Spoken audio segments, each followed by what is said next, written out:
Welcome to the Carl Sterling Podcast, delivering conversations with experts and excellence in education. All right. Welcome, everyone. And a special welcome to my special guest today, Mr. Tommy Duquette. How you doing, Tommy? Good. Thank you so much. I'm so happy to be called special so early in the morning. It's great. Well, it's early out here on the West Coast, but of course, it's not that early for you. It's afternoon. Yeah, no, first and foremost, I mean, you've got a company that's doing great things. You're doing great things. You've got to be busy as heck, man. So I really appreciate you taking this time to spend with us. No, absolutely. We were talking before we went live here. We were talking about how we had connected a little while back. And I know originally we talked about setting this up, full intention on doing that. And then we kind of lost contact, right? Because I didn't respond, but I knew when I set you up with Cassie, my coworker, that she would make sure we got this done. So that's why I did that. Yeah. No sweat. Thank you, Cassie. Yeah. Well, I met briefly a minute ago, right? Yeah. So here's what I want to do is just a really quick thing just for people who are watching. And by the way, people on Zoom and Facebook, if you have any questions, put them in the chat box or in the comments and we'll try to get to them. It might be a little while before we do, or maybe they'll get answered through our conversation, which is going to be organic, but this is going to be great. Tommy Duquette is the co-founder and the head of content and a founding coach at FightCamp, my neuro rehab clinic here in Syracuse, New York. I say we are a FightCamp facility because we use FightCamp, right? Yeah. It's awesome. He's also a former U.S. boxing team member and qualified for 2012 Olympic trials. Yo, this is beautiful. 18 years of experience training clients in boxing and fitness. And also named one of the, this is something I'd love to touch on whenever you're ready at some point, because I'm very interested in this myself. One of the 17 digital power players changing the way Americans exercise, which these days, man, people like you are leading the field. We got to be digital. We have to have on-demand content. We need to be able to go and punch button. And that's what you have. I love it. I love it. So again, thank you. And you know, I know some about your personal story with boxing and your passion for boxing. I think at 14 you got in the ring the first time. Is that correct? Yeah. 14 years old. What got you interested? I'm just curious.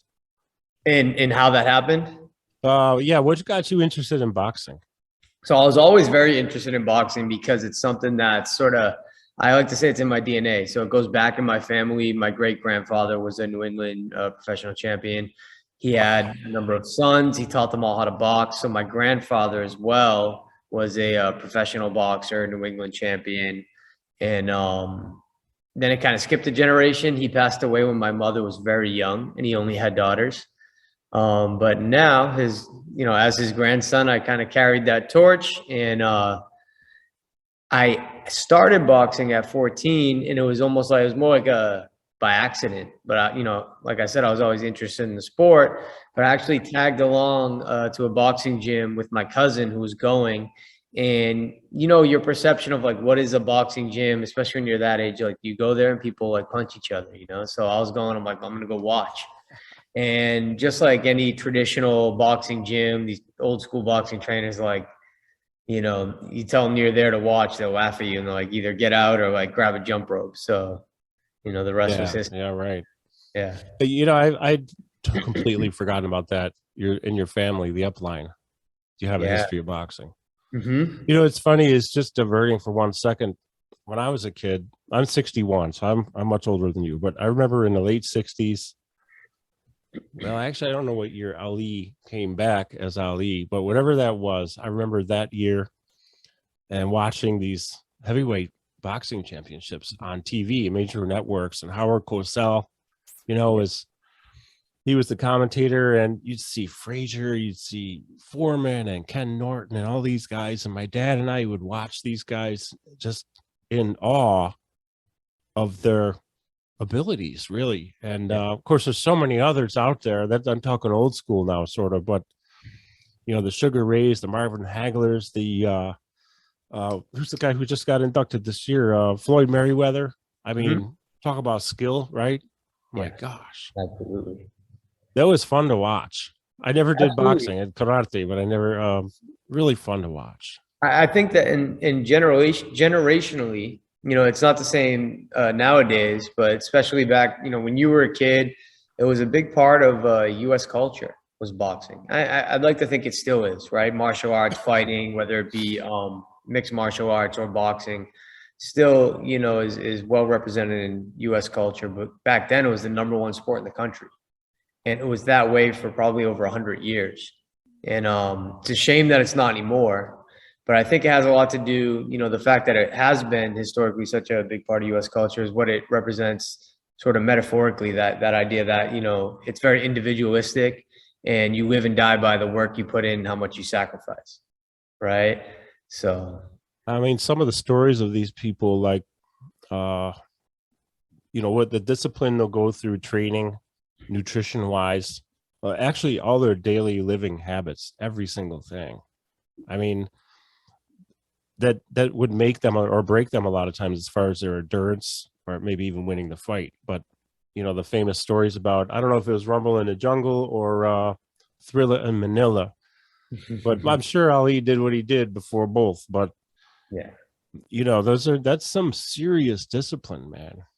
It is. Yeah, I mean, it's the most important thing for you to have if you're going to be successful as an athlete, I think, for sure, especially as a fighter, more than anything as a fighter, I would say, as a martial artist, because of the weight classes and things like that, the way you have to restrict your diet and your water intake to make weight. But it's definitely, it's more important than just being athletic, being fast, hitting hard, all these things. Yeah. Training regimens, man. So you got into boxing. What I want to jump into, and if you don't mind, and you can segue any way you want, but I'm really curious as a FightCamp user about the FightCamp story. But before I ask you to tell the story, how it came to be, who your target market is, what you see happening in the future, I just want to say that I don't know if you know this, if you've ever thought about this, but I work a lot here with people with Parkinson's disease, other movement disorders, and neurological disorders, including dementia, Alzheimer's, all kinds of issues. So we have movement, cognitive, and memory decline a lot of times. And what we found is, you've heard different programs out there for people with Parkinson's, like Rock Steady Boxing, for example. I'm familiar. Nothing wrong with it at all.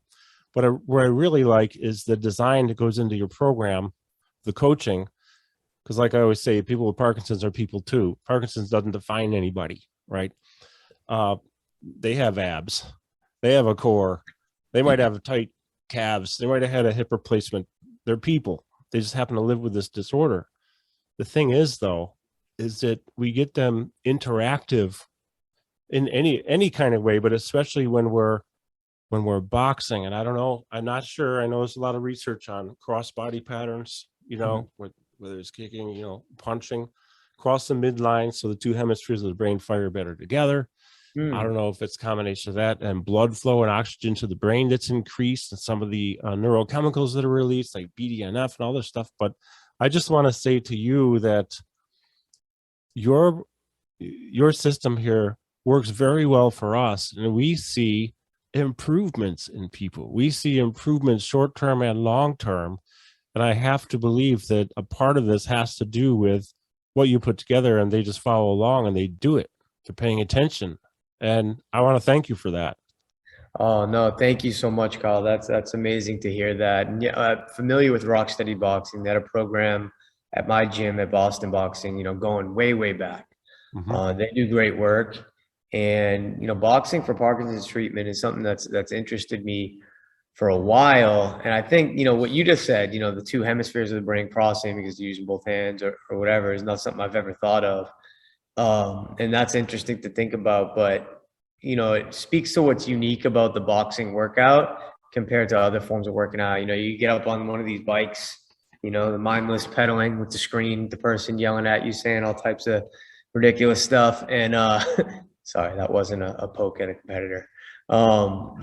And, it's sure you can get a good workout, right? But with boxing, the difference between boxing is that, first of all, it's the ultimate total body workout, as you know, but it's also brain fitness. So somebody's calling out these combinations. First of all, you've had to learn the language. It's a separate language. 1, 2, 3, 4, 5, 6.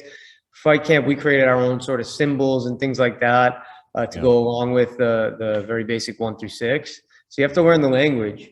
And then once you learn the language, you have to get really good at like very fast recall and repetition. So somebody might say 1, 6, 3, 3B, roll 2, 3, 2.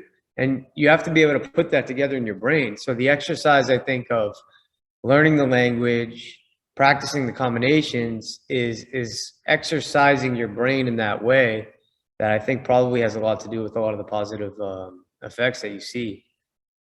Yeah. Well, you just hit on like everything, like dead on.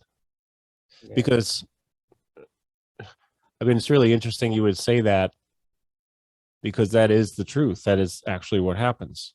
Not just for people with Parkinson's, this is for anybody and everybody. I mean, this is all humans who have a brain, right? And I think we all do. So it's really interesting that we can look at brain. I actually talk about it as the first muscle I go for. I'm really after your brain. I want to retrain your brain. I want to exercise your brain. Mm-hmm. You being the client, the patient. Of course, it's not a muscle yet. It needs to be exercised, mm-hmm. right? Use it or lose it. The more we use it, the more we develop, the more we get the heart rate elevated. The elevated heart rate helps to create growth factors that help to delay disease onset, delay disease progression. Mm-hmm. In some cases, we know NYU and Harvard and Stanford all have research showing that they might even give birth to new brain cells in certain parts of the brain, but you're retraining. It's like brain fitness.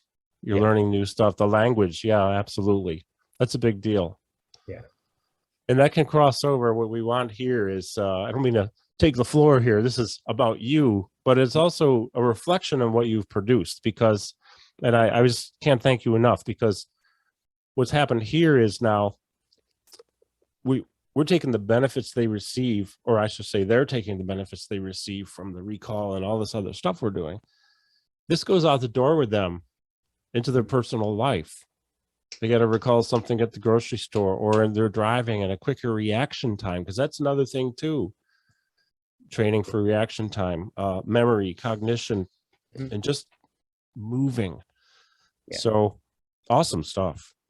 Yeah. And stuff like that becomes very important as we get older too. It's not just, if you're developing some sort of neurodegenerative disease in your brain, Parkinson's, it's also just like your body being mobile. All these things, they start to matter a lot for your quality of life. So I think, whether you have early symptoms of that, or you're just anybody, you should always find some way that motivates you to move. Absolutely, man. You're hitting everything that I would think. Oh, well, not we thinking a lot alike. Let me put it that way. Like, you have to do what you like to do, or you won't do it. If you don't like boxing, well, then maybe it's not the thing for you. Something else is. But do what you will do. Yeah. So we do find, though. Tell me about this. I'm curious, because I don't have a lot of experience in boxing. I have a certain level of knowledge, but is there some type of primal element involved here too? Because it almost feels, you'll take somebody who comes in and they're really frustrated, or maybe they're angry with somebody. Maybe only 10 minutes. Yeah. They feel better, yet they'll say, well, I would never hit another person. I believe you, but you're not. You're hitting a bag. Is there something primal about this that makes us feel good? Oh, is it therapy? Absolutely. Yeah, it's the most cathartic thing you can do, is punch something or kick something, right? Punch a bag or kick a bag that can kind of take that impact. And to do so not just once, but over and over and over again until you completely exhaust yourself. It's got to be one of the most satisfying. It is the most satisfying thing you can do in the fitness world by far, for sure. I concur, because I feel that way too, man. That's beautiful. I've talked about that, speculating with clients and patients. Like, there's got to be something primal to this, because I think, way back, we had to fight for our food. Mm-hmm. We probably don't have to anymore, but at one time we might have had to. Absolutely. Plus, I I mean, mean, just we still do, right? But it's more abstracted. So it's like you answer the bell every day to go to work, and you do a good job there, and you get your raise. I mean, that's all survival. It really is. true. Yeah. You might not be, fighting with somebody over the last, whatever piece of meat or something around the caveman fire, but it's definitely our version of that today. So Interesting. And then just a side note, I mean, impact forces are good for bone density. So we walk, we might jump or run, but when we strike a target, there's nothing wrong with that, right? yeah, It can help your bone density as long as you do it right and you don't get hurt. So yeah, we teach form, then you teach form too, on the videos. It's great. absolutely. Yeah. So how did you why did you start Fight Camp? How did this idea come to be? So the genesis of Fight Camp goes back. My fellow co-founders were working on just the punch trackers way back in, I want to say like early 2015. So that's Khalil, who's our current CEO, and Alex, who's our CTO. Yeah, yeah, those right there, exactly. Yeah, and at the I got a time, virtual background on, so it's kind of hard to see, but they're for those blocking who out. don't know, keep going. I'm sorry. Yeah, yeah, for sure. So, Khalil and Alex had bootstrapped their way to getting a handmade version of these punch trackers made. And Khalil had reached out to me. He actually connected with me on LinkedIn of all places. And he was from Quebec. I'm from Boston. So we met up. And I was able to show him around, take him to different gyms and demo the punch trackers. And, I was really impressed with what they were able to do. No funding, nothing like that, just straight out of university. And that, so the roots start there. Shortly after meeting, we, joined with my other co-founders, and formed it into more of a company, got accepted to Y Combinator, which is one of it is the best startup accelerator in the world. So Airbnb and Dropbox and Stripe and a lot of these huge successes you see in tech came through Y Combinator. Wow. It's like the Harvard, you could say, of like venture capital, right? Wow. Yeah. So we're in Y Combinator, just focusing on this business of the punch trackers, and not really, we were like a product in search of a business model. So, a lot of early stage technology companies, find themselves in that position. It kills a lot of them, especially hardware companies. So we are trying to, sort of find our way in this industry of boxing. So we're thinking like, do we use these? Do we sell these to the network so that the networks can have stats on screen when they broadcast fights? Maybe you could sell the stats to the betting community. Maybe sell them directly to fighters, which is what we did. We started pre-selling them just to people, not just necessarily fighters, but like who wants these things where they connect to an app and you throw punches and you can see the numbers. So we did a pre-sales campaign. And really, at first, I want to say we were rejected by the traditional Silicon Valley venture capital community, aside from Y Combinator, which we're very fortunate that they believed in us early on. I think it had a lot to do with the interview that Khalil did. He was able to get them over the hump that day and get them excited about his passion and the other guys that were there. So we really were not embraced by the funding community early on. So we really just kind of like by the skin of our teeth got through the years until, we had sort of an epiphany in selling these to different, whether it be gyms, or we even had a business model where it was kind of like Orange Theory, where we had screens all around a boxing gym and you'd sell it to somebody doing fitness classes and they'd compete. So we sell them to gyms, fighters, coaches, right? Individuals. And we started to see some signal from the coaches who would use them with their fitness clients to gamify workouts. Yeah. So we got that going on. Home fitness was still pretty nascent, right? You had Peloton, but Peloton was still a private company, sub $1 billion valuation, somewhere in the hundreds of millions. And they were like, sort of like a up and coming, you could say, right? But by no means a success story at the time. Like we thought that was a really interesting business model combined with what these coaches are doing with fitness clients and fitness boxing. It's counterintuitive. A lot of people don't know this, even though boxing is not the number one sport anymore, like we were talking about, right? It's still popular. Worldwide, it's humongous, right? Especially in Europe. But as a fitness modality worldwide, if you take like boxing, kickboxing, and martial arts fitness, Yeah. it's the #1 global fitness modality. Is it really? And in the US, it's one of the fastest growing and it's huge, right? So you have all these different gyms, from the UFC gym, Title Boxing Club, CKO Kickboxing, I Love Kickboxing, 9 Rounds. Yeah. Franchise. They're everywhere. And obviously boxing is very big in Europe as well, like the UK. Yeah, I've Germany. done quite a bit of traveling and teaching over there, and it comes up every time I'm teaching a group, you know. Absolutely. You box. So, I mean, there's always a boxing element. It's just that last year I got my FightCamp stuff, so I learned a lot from that, and it works right here. My clinic works fantastic. But so I didn't know it was #1 globally, but I'm glad. I mean, because I think it's like the best thing out there, really. Yeah, when you group the boxing, kickboxing, martial arts fitness together, it's #1 globally according to some data that we have from ClassPass, some publicly available data. So, you know, just looking at all those trends, looking at the way the coaches are using the product, we're like, we think we can do this, you know? So it's very much like when you're younger like that, and you're in startup mode, you're almost better off not knowing what you don't know.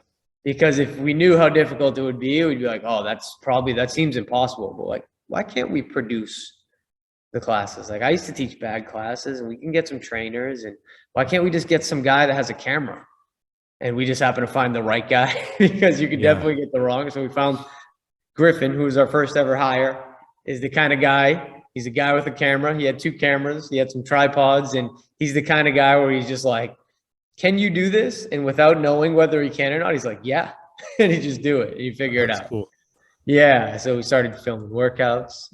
Our CTO, Alex, and our co-founder, Turbo, they figured out how to stream it. Right. Nice.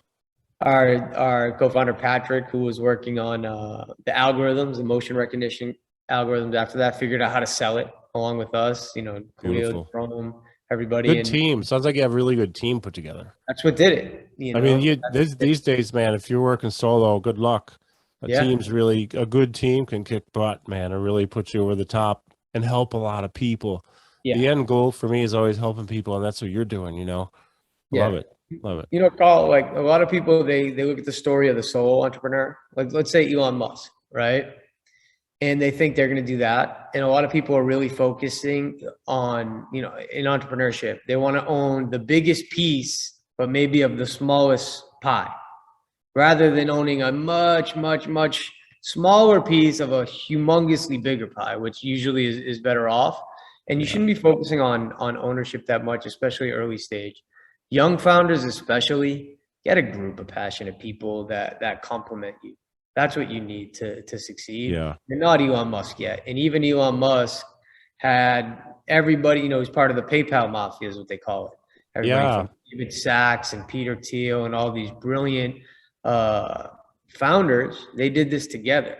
So I just finished reading his biography again for the second time a couple months ago.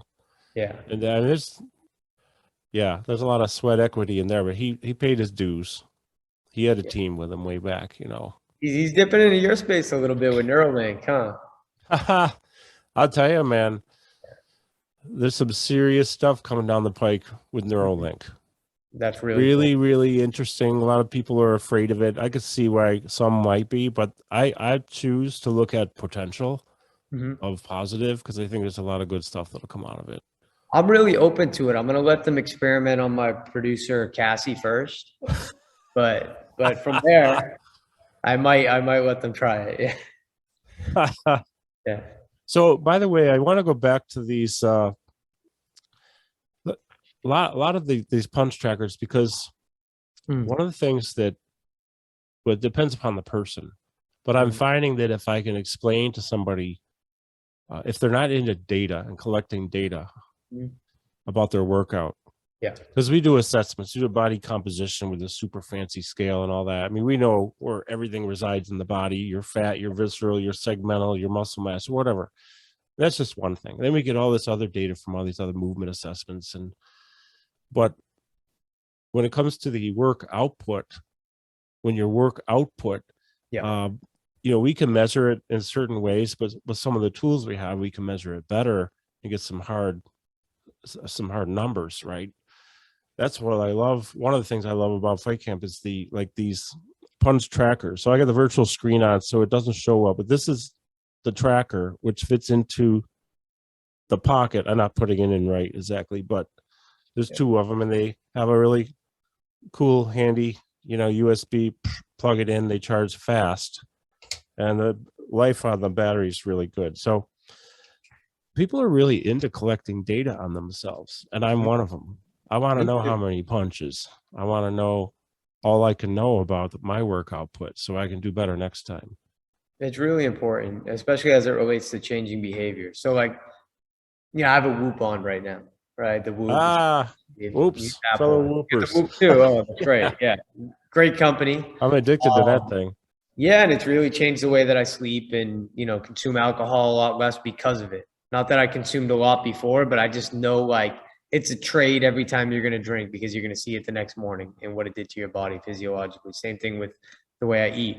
With FightCamp, with the punch trackers, one of the things that we saw earliest, very early on, one of the biggest insights is that when you have, first of all, when you have a benchmark, so benchmark data, either on yourself or that of another person, and then you can see in real time where you relate to that benchmark. So literally as you're doing the workout, let's say you've done that workout before, and we have something called versus mode where you can go up against that former version of yourself. So second by second, you can see where you are in relation to that person. So when you have that prior benchmark mixed with the real-time data, it pushes the body in ways that previously it just wasn't possible, right? Because you chase that.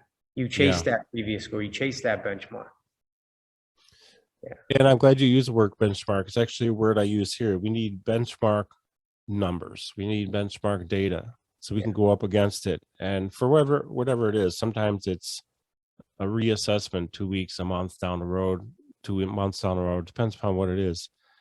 But then there's the work output, So when I have somebody who can pull off a 20-minute FightCamp intense workout versus 3 minutes 4 months ago, we got some really good number in the beginning, and we got good numbers now, and they keep on moving to the next level. It's the best part of it is I'm happy to see the improvements, but the best part is that they see it and they feel it, and they want to come back for more.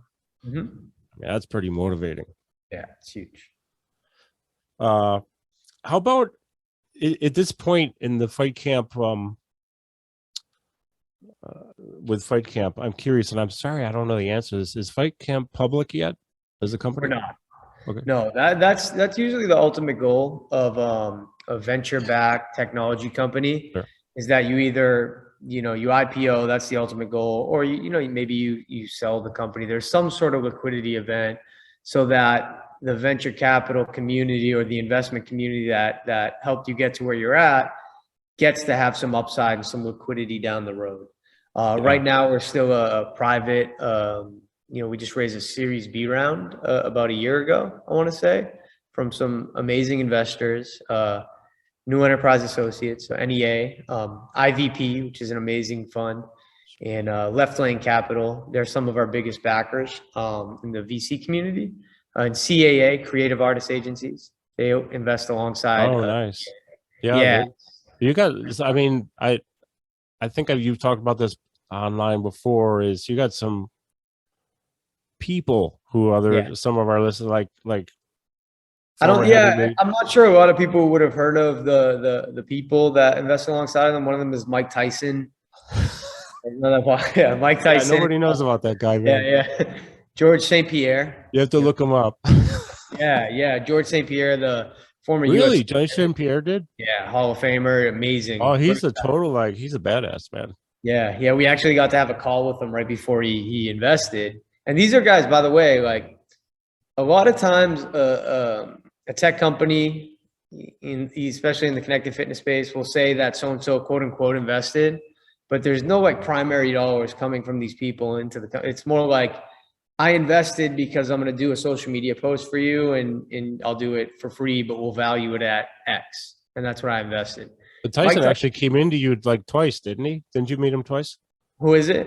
Mike Tyson actually came to see you Yeah. like twice, right? Yeah, Mike Tyson wrote a check. George St. Pierre wrote a check. Who else? Francis Ngannou, Usher, Yeah. Catherine Winnick, Really? Vikings. Yeah, Cool. amazing. Whoa. Badass. So they really believe in the company, and we're gonna make sure that they get a nice return on investment. Yeah. That's beautiful, man. I mean, Tyson is a big name, right? And I can't help love the guy, respect the guy. He's just such a beast. Still, I mean, he's still got power. I see him. Well, I've seen him on some things on YouTube doing this, that, but I see him on Fight. You had a thing you posted not long ago with him. Really great to watch him work out on the bag, man. That was a blast. He's still got some serious power. It's so interesting because some people preserve it over a long period of time and some people don't. I remember I saw, and this is stretching into your field, right? But I saw a video when I was younger.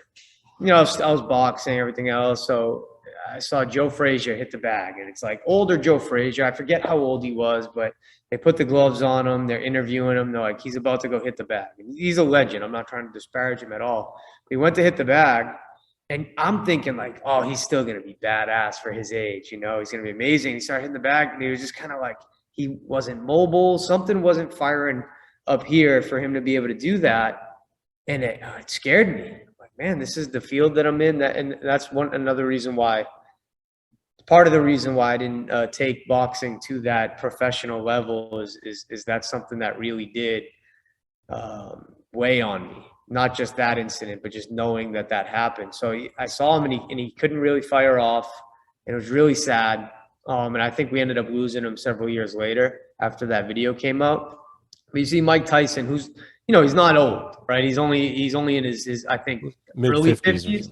So he's not old, right? But he's not 20. But when he hits the bag, he looks 20 still. That's the amazing thing. He has got the 20 spirit coming out. Yeah.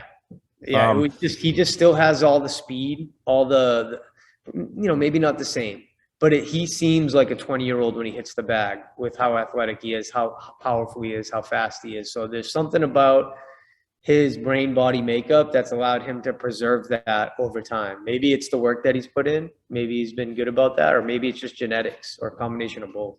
Yeah, who knows? But it seems like he's kept training a lot, though, too. I mean, at least keeping in shape because, this is about you. I'll just say real quick, in my former career, up to 13 years ago, I was a drummer for a living. So we used to play a lot. Syracuse is like 30 minutes from Boxing Hall of Fame, right? So over the years, we do the parties. We do the dinner parties and all that. So Foreman would come. Ken Norton was there every year. Bob Foster, Sugar Ray, Marvin Hagler, Merriweather's there a few times. And Frazier. And Frazier one year was on tour with his band because they had a band. Yeah. And then our bands ended up in the same club together. Mm-hmm. So he came and sat in with our band.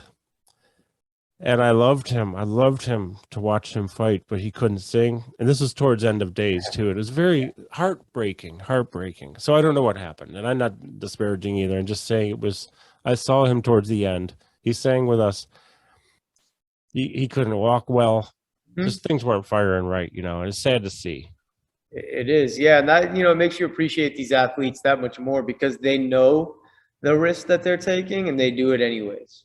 Right? Yeah. And I don't know if he kept training like, Mike does or not, but it's maybe beside the point. Let me ask you this. Do you have another 5 minutes or so? I don't want to keep you too long. Yeah, I'm good. Yeah. Yes. Okay, cool. Thank you. So I don't think I asked you this yet. I'm going to have a million thoughts. What direction is FightCamp headed right now? Where do you see the company in 5 years, 10 years? To the right is our direction. Yeah. We're doing a lot of really amazing stuff. I'm trying to think of what I can foreshadow without getting fired. Let me think. Do you have any particular target markets you're going to be hitting up? For sure. Right now, we're only in the 48 states of the U.S. Okay. We recently expanded a little bit into strength and conditioning, which is a part of fighters training. So we really want to cover, the full gamut of what it means to train like a boxer. Okay. And what does that mean? A lot of people think it's just hitting the bag, but those that know the sport know that it's so much more, right? Because to get in that Muhammad Ali, Floyd Mayweather conditioning, it takes a lot of traditional fitness elements as well. So road work is what it's called in boxing, but it's running, sprinting, stuff like that. Jump rope, right? Strength training, strength and conditioning is what it's coined in boxing. That's anything from lifting weights, using a medicine ball, kettlebells, all those things. So yeah, we started dipping our toes in the water of strength and conditioning. Strength training being the #1 fitness modality in the world. It really when I say boxing martial arts I'm talking about for sports specific fitness. Okay. When you compare it to like cycling, things like that, strength training still and will always be the #1 thing that people do, whether it's lifting weights or so we started doing strength and conditioning, and right now it's all body weight. Eventually we'd like to add some tools of the trade in there, maybe something that fighters use, like the kettlebells and the medicine balls and the battle ropes and things like that. Not sure if you use any of those things in your facility. And then from there, I mean, right now we're still in the first 48 states of the US. We want to get to those other states because we love them. We ship just our Connect package there, not our bag, because of logistical reasons. But Canada, United Kingdom, Australia, which we think will be a huge market for us. Yeah. And then from there, the rest of the world. You should, man. Once that happens, I don't know. Just remember, email me. Not that you'll need me for this, but I do travel a lot international, and I teach a movement disorders course, so to physios and whoever and fitness trainers. But and a lot of times we get rock steady boxing coaches. But anyways, a lot of them are still into doing multiple modalities for the rehab in their clinics. And if you get international, when I'm in Europe or South America or wherever, I want to push your brand and try to help. Absolutely. I'm sure you have media can help a hell of a lot more, but I would do anything I can to help. And coach, one thing we should talk about real soon is that Parkinson's subset of people that we could potentially help, because we could put some content on the app that's a little bit more catered towards them. So maybe we should talk about that very soon.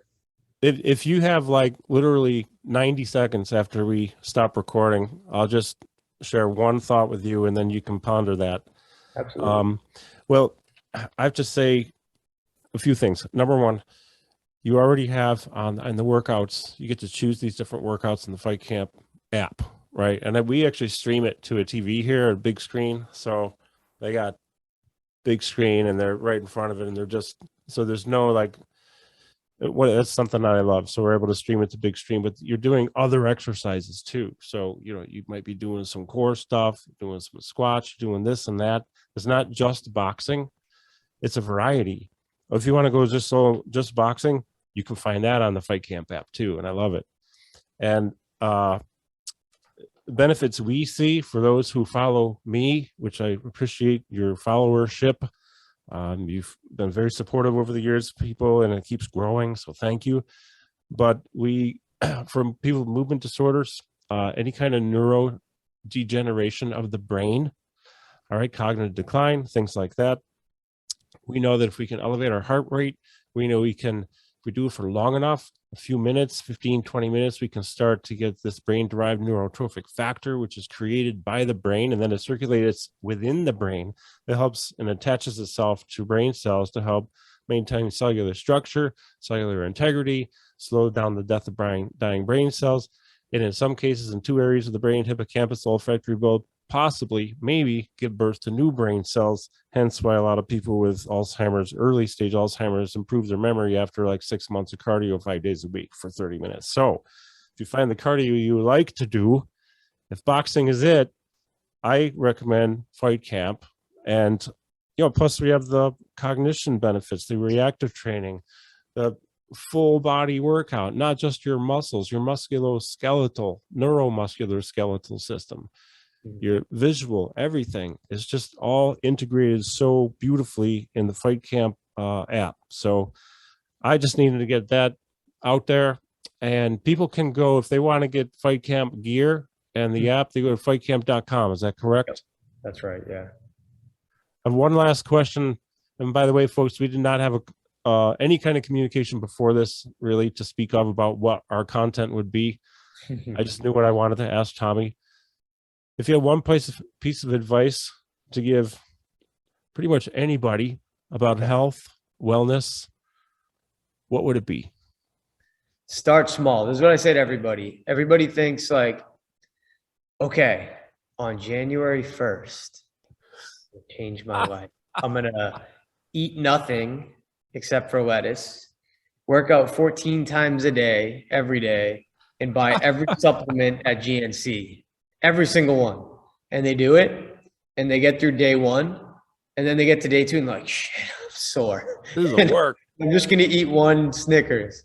And then they get to day 3 and they're still sore. And then day 4, they're like, I never said any of that stuff. You know, that's what happened. February, the gyms are empty again. Yay. I think people, they go from 0 to 100 and they bite off way more than they can chew. The only way fitness becomes successful for somebody is if they make it something that's very sustainable. Like it becomes your lifestyle. So you have all these things that you do in your life right now. They're different for other people. Maybe you get up at a certain time, you go to work, you take care of your kids. You have all these things. And the people who do fitness successfully, the workouts, the eating, these are part of that. They just bake it into a general routine so it doesn't feel painful. The people who are not successful with it view fitness as painful and be like, I'm just going to fucking go balls to the wall. I'm going to do it like this. So start as slow as you can. Even if it's working out 1 day a week for 20 minutes, and just do that until it feels like nothing. Once that feels like nothing and normal, well, you add 2 days a week or you add 5 minutes, and you just do that to the point to where you have a really good regimen, and it won't be as hard as you think it's going to be because you kind of like work yourself up to it. Yeah. Great advice, man. Yeah. Relevant, really important. Great advice. Well, Tommy, thank you, man. I really appreciate your time. It's great to meet you. You're an amazing and a very inspiring person. Just, talking with you, I learned a lot today. I'm sure our viewers did, and I really appreciate what you're doing, man. Thank you. Oh, thank you, Carl. We appreciate you as well. Thank you so much. So I'm going to sign off. If you don't mind, just hang literally 90 seconds, and then I'll let you go. I got to run an idea past you. But I want to thank everybody for watching, for viewing. Feel free to leave comments, subscribe to the YouTube channel, share it, share this interview, share FightCamp.com. Go check it out. We highly recommend it. So thanks again, Tommy. Thank you, everybody, for watching. Have a fantastic day.